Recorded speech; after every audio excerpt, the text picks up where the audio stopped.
Yan, papakompute lang tayo ng income tax return natin mga kainags, ano. Medyo may babayaran tayo ngayon pero magandang balita naman. Pangalawang balik ko na rito eh.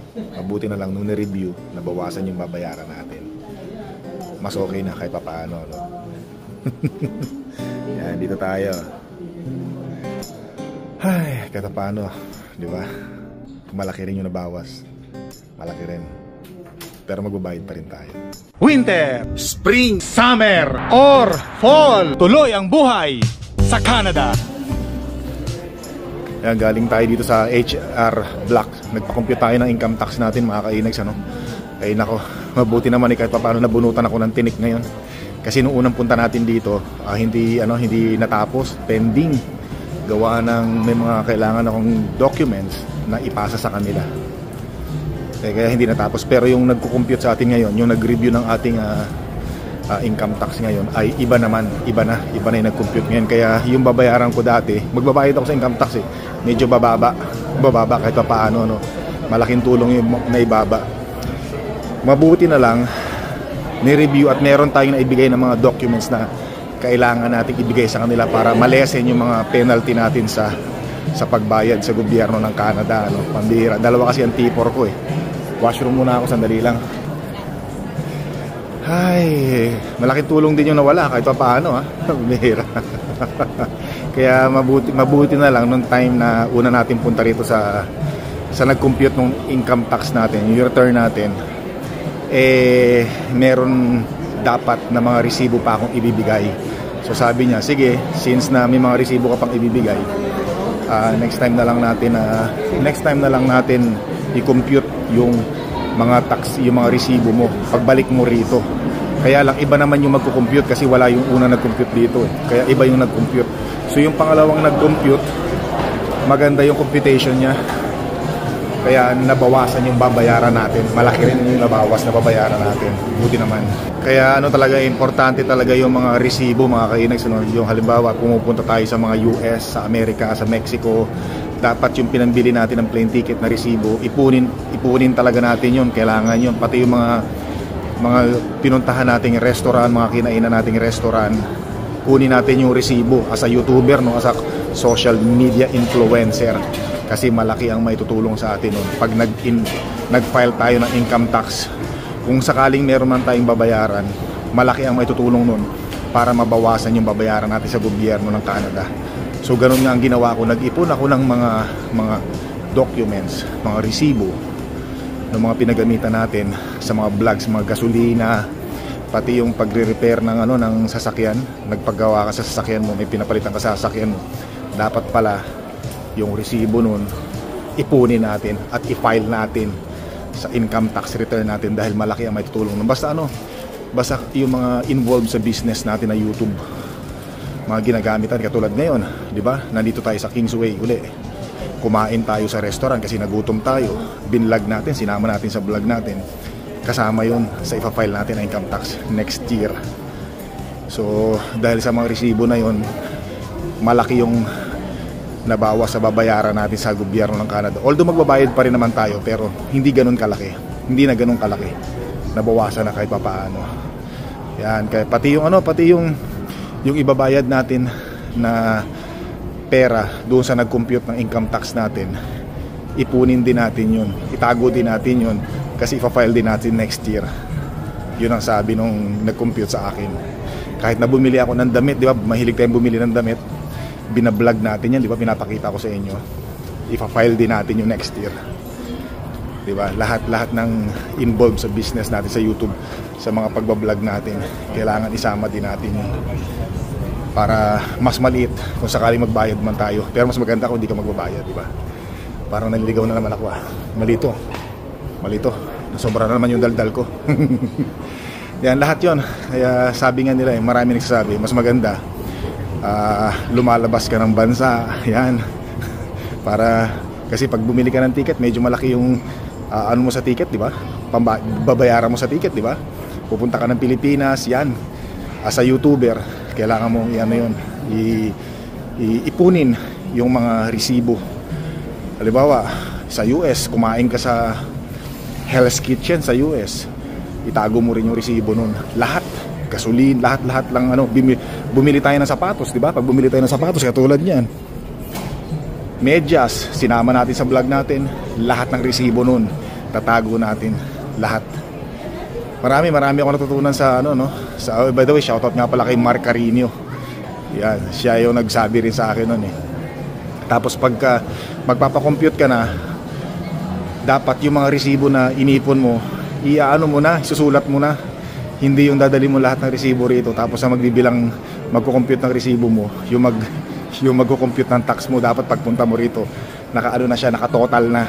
Pero dapat may resibo ka kasi sabi nila 7 years daw, kahit 7 years na raw nakalipas, i-review raw siya ng Canadian Revenue Tax, CRA. CRA, re-reviewin nila. Kaya minsan magugulat ka, kahit 5 years na, re-reviewin pa nila, magugulat ka, may babayaran ka or ki-questionin ka nila. Kaya dapat may mga resibo ka. Nagbayad na rin ako ng peace of mind para kung sakaling balikan ako ng CRA, sila na yung magpapaliwanag sa CRA yung nag-compute ng tax natin. Ang bihira, parang naligaw na naman ako sa kadaldal ko. Saan ako nagpupunta? Dali lang. Sabi ko ihilang ako doon sa sa nag-compute ng tax, no? Bihira, parang 10 minutes na yata ako naglalakad Dali lang muna makinig, hanapin ko muna yung pinuntahan natin ay pinag-computer natin ng tax, dali lang. Busit. Ayun, dito pala. Bihira. Nadaanan ko lang kanina to, hindi pa ako lumigo. Bagay, nag-concentrate kasi ako sa pagbubunga nga sa inyo mga kainig sa Ay, salamat. Lalim no? Siyempre kung talaga pag malaki babayaran mo. So nakuha ko na yung kopya ng natin, income tax return mga kainags. Wala na tayong isiping kung ano-ano pa ngayong taon na to. Next year naman. Pero next year siyempre paghahandaan natin yan, yung ating pagpa-file uli ng income tax return. Kailangan yung mga gagamitin nating mga resibo or mapagagamitan natin resibo, wag nating wawalain yun. Kasi importante yun. Malaking may tutulong nun sa pag-file ng tax natin next year para hindi na tayo magbayad. Sana next year meron naman tayong makuha from the government of Canada sa tax. Wag na sana tayo magbayad. Yan, marami tayong natutunan ngayon. Advice sa atin nung nag-compute sa atin. Kasi ang nangyari niyan mga kainex, bali dalawa kasi ang T4 ko. Ang advice kasi sa amin, mas maganda daw magpa-compute doon sa mga katulad niyan, certified na mga nagko-compute talaga kasi para daw paniwalaan ng gobyerno ng Canada, ng gobyerno ng CRA. At saka kasi sa trabaho ko kasi sa warehouse kung saan tayo nagtatrabaho ngayon, bali 32 hours lang ako, tapos mababa lang yung kinakalta sa akin sa income tax kasi 32 hours lang ako, hindi tayo nag-overtime, mababa. Tapos yung T4 ko naman sa US kasi manggagaling yung T4 natin sa US, no? Kasi ang YouTube ay US based, so doon manggagaling. Ang pagkakaalam ko kasi kinakaltasan na tayo sa US.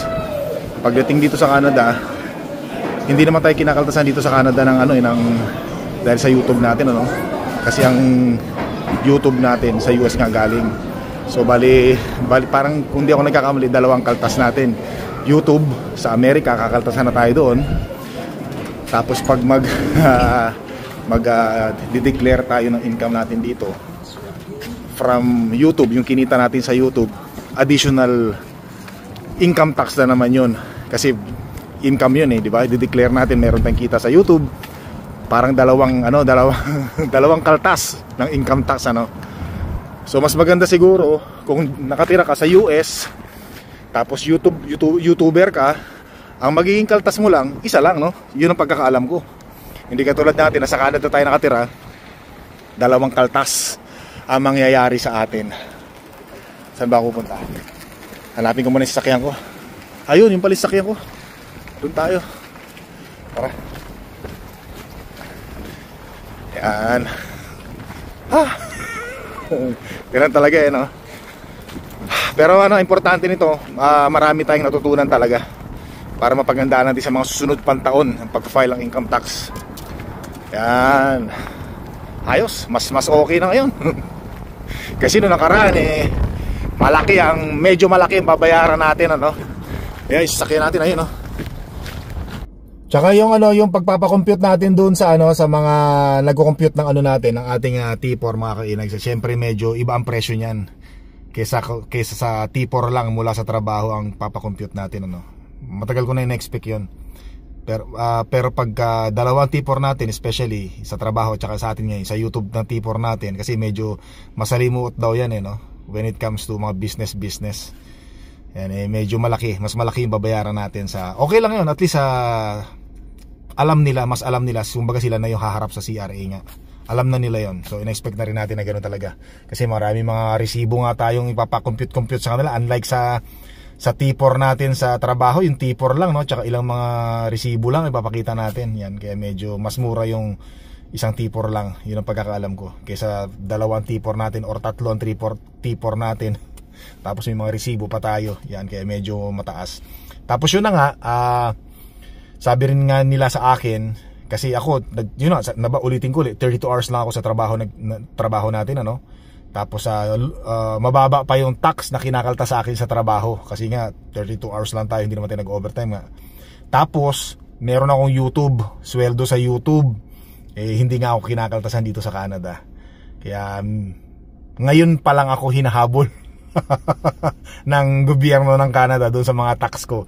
Kaya ngayon ko na naiintindihan yung mga YouTuber, mga social media influencer sa Pilipinas. Naririnig ko hinahabol sila ng gobyerno ng Pilipinas para magbayad ng tax. Kasi dati, kung hindi ako nagkakamali, di ba, hindi naman kinakaltasan ng tax ang mga YouTuber, ang mga influencer na kumikita, di ba, sa Pilipinas. Pero nung kalauna na, nung nalaman na yata ng gobyerno ng Pilipinas na malaki ang kinikita ng mga YouTuber sa Pilipinas, sila, hindi ako malaki kinikita ko.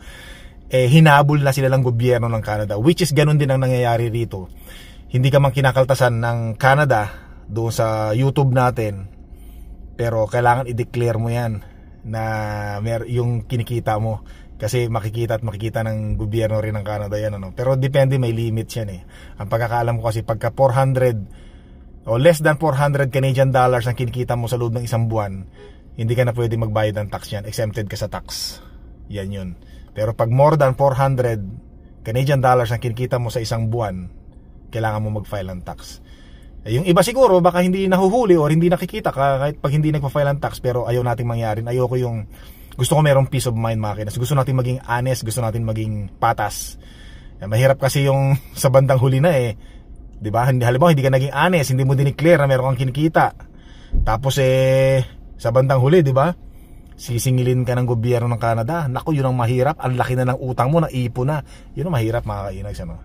Kaya as much as possible dapat fair para meron tayong peace of mind. Ganun talaga, diba? So uwi na muna tayo. Importante ngayon, yung babayaran ko sa gobyerno ng Canada na income tax bumaba, mga kainis, ano? Sa pangalawang review. Yan, pangalawang review. Yung una kasi nag-review, reviewin ko nun, although may mga sinabi rin siya sa akin na dapat kong dalhin. Kaya lang nung magpapa-appointment na kasi ako dun sa unang pinagpa-computer natin ng tax natin, hindi siya available.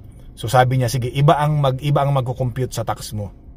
Yan, pero yun pa rin yung babayaran ko sa kanila. Isang presyo pa rin yung babayaran ko sa kanila. Yung pangalawang nag-review nga sa atin, ni-review niya talaga. Review kasi nga may mga binigay pa tayong may mga binigay pa tayong mga resibo na magbabawas doon sa babayaran natin sa Canada, makakatulong. Yung ni-review niya lang, ni-review niya, may mga malaki yung nabawas. Malaki. Kaya minsan talaga yung sa mga, 'di ba, sa mga kaso-kaso, 'di ba, sa Pilipinas, 'di ba? Pag hindi sila komportable doon sa unang hatol ng mababang hustisya, itataas pa nila sa kataas-taas ang hukuman, ano? Parang ganon, para ma-review. 'Yun, kaya para bumaba ang hatol. Yun nga yung nangyari sa atin, bumaba ang hatol sa atin. Yan, so anyway, uwi na muna tayo, may pasok tayo ngayon. At nako, meron tayong schedule na pisyo naman, no? Nagpa-pisyo ako rito sa ating kamay. Bukas yun, mga kainags, ano? Twice a day para sa ating injury. Pero ngayon medyo okay naman kahit papaano, mga kainags, ano? Dahil sa iniinom nating gamot at sa support na meron man tayo ngayon. Hindi masyadong nagagalaw. Tara, dami ko na sinabi, ano? Thank you.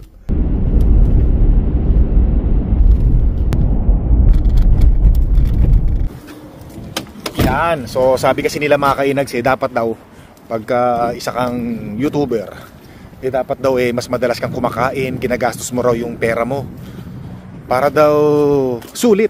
Kasi kumbaga halimbawa kakain tayo dito, pag kumain tayo dito sa restaurant na to, busog ka na, tapos may makukuha ka pang pera sa return, just in case, kaysa sa iniipon natin. Yeah. Diba? Ganun daw dapat para may makuha tayo. Kakain muna tayo uli dito sa sa kebab. Yan. Mamimili uli tayo, no? Tapos yung resibo, wag natin kakalimutan itago. Hihingi natin yung resibo at itatago natin para may file natin next year sa income tax return. Saan ba rito? Paborito ko rito, punong-puno yung restaurant ngayon, Mga nagkasabay-sabay kami, Hoy, paborito ko. Yan, tsaka Pepsi Diet. Sarap nito, kain tayo mga kainags, Chicken.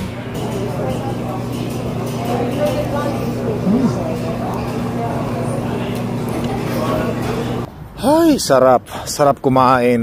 Grabe. Bosog. Kung tatanungin niyo ako kung magkano yung babayaran ko sa gobyerno ng Canada, sa CRA. Nasa hindi hundreds mga kainags, thousands. Thousands yung babayaran ko. Yan. Pero ganoon din naman kasi, ang pagkakaalam ko kasi, wala namang interest yun, Kasi sabi ko nga sa inyo, hindi kasi tayo kinakaltasan dito buwan-buwan sa sweldo natin sa YouTube dito sa Canada. So parang naging nangyari, naipon lang yung babayaran ko sa loob ng isang taon, kaya malaki talaga, isang bagsakan lang. Unlike yung katulad yung sweldo natin dito sa Canada, sa trabaho natin dito sa warehouse, di ba bago natin makuha yung sweldo natin, kinakaltasan na tayo sa sweldo natin. Kasi hindi naman nga tayo kinakaltasan buwan-buwan sa YouTube natin. Kaya nangyari, naipon, kaya ganun, thousands yung babayaran natin, Yan, ganun talaga, Importante, meron pa rin naman tayong kinita kahit paano, di ba? So, parang dalawa yung tax, kasi alam ko, kakaltasan ka rin sa US. Tapos sa pagdating dito, declare mo, kakaltasan ka rin ng, magbabayad ka ng tax sa gobyerno ng Canada. Parang dalawang tax, pwede kayo mag-comment mga kainags,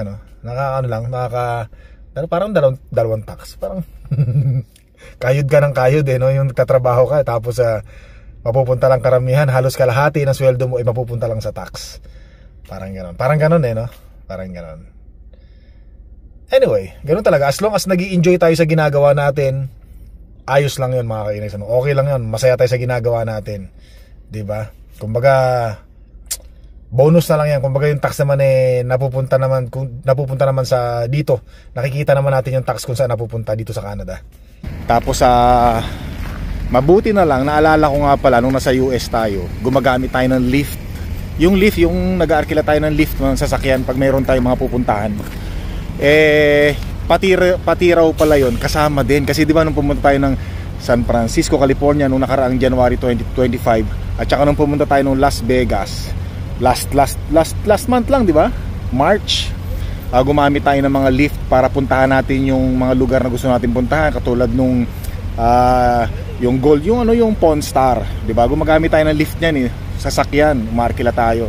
Pati rin daw pala yon, pwede nating i-file doon sa income tax natin. Kasi di ba nagba-vlog tayo nung time na yun, di ba?